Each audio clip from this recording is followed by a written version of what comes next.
What's going on here gamers? Today we're going to be delving into some more Lords of the Fallen, and this time I'm going to be showing you how to get hold of some truly powerful weapons pretty much at the start of the game, as well as some great armour. So if you're into your strength builds, then stay tuned, that's coming up next.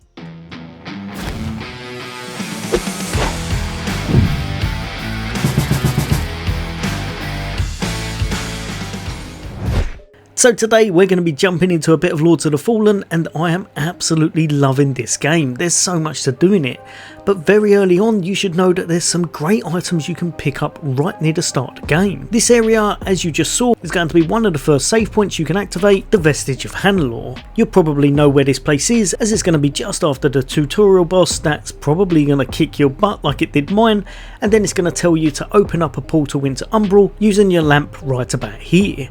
Instead, we're going to go and we're going to take out some enemies just over this way, and I'm going to show you the first thing you're going to want to pick up. You're probably going to want to take out the enemies here first before you get overwhelmed, as otherwise you can get trapped in the area I'm about to show you, as it happened to me and things didn't go too well. So take these guys out in whatever the best way is possible to you, and then you'll be able to just make a left just down here, destroy these crates. You're going to have a hidden chest that's going to give you the Hallowed Condemnation Sword, a really nice short sword that can work in a lot of builds. If however you're after something a little bit more devastating, then I'll show you exactly where you run to from our last save point.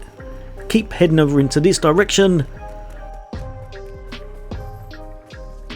over past this area, and then you're going to want to take out these structures just here. And there's going to be this guy who can be a bit of a pain. I must admit, he's kind of an elite enemy, but he's well worth taking down. Now remember, a lot of these enemies drop their items that they're wearing, and this guy actually has some very powerful armour for this stage of the game, as well as some great items. After farming him for some time, I managed to get hold of the Hallowed Condemnation Sword that we saw earlier, as well as this absolute beast of a strength weapon, the Proselyte Sword. Among other things, I was also able to grab all of his armour set. As far as I'm aware, we can't actually get a headpiece. I don't think he's actually wearing one. I farmed him for ages, so let me know in the comments if anyone's managed to get that, but I couldn't get hold of that. So instead, I've put on the Corrupted Penitent mask that you can get from other ads within that area. But if we go over the Proselyte garb, you're going to see it has massive physical damage mitigation. The only thing this tends to kind of lack on, I would say, is going to be your holy aspect.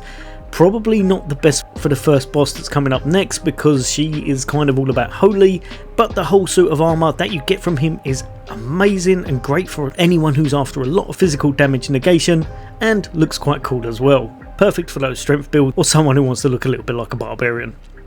But yeah, there'll be a lot more content from me. As always, for All Things Gaming, take care. I'll see you on the next day.